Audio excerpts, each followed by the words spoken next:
এই রঙিন কাগজ দিয়ে শুভ আর শুভর বাবাকে বোকা বানাবো। চায় চায় কেউ দেখার আগে কাগজটি ছিঁড়ে বাক্সের ভেতরে এঁটে ফেলে। এই তো হয়ে গেল। এবার এটা নদীতে ভাসিয়ে দিলাম।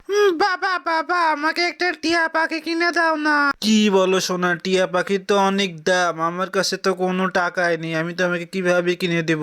আরে আরে সোনা, ওই দেখো কি একটা নদীতে ভেসে আসছে, তুমি এখানে বসো, আমি গিয়ে দেখে আসি। দূর থেকে তো এটা দেখে মনে হচ্ছে একটা জাদুর বাক্স। লোক মুখে শুনেছি এটাতে নাকি অনেক অনেক গুপ্তধন পাওয়া যায়। যায় আগে এটা উপরে নিয়ে গিয়ে দেখে আসি। কিন্তু তার আগে তুমি যদি এই নামটিকে তোমার মন থেকে ভালোবেসে থাকো তো আমার চ্যানেলটিকে লাইক সাবস্ক্রাইব করে দিও। এই যে সোনা, আমি এসে গেছি, এবার এটার ভেতর কি আছে দেখা যাক। সোনা, এটা খুলি তাহলে। আরে আরে সোনা, এটার ভেতরে তো একটা টিয়া পাখি আছে।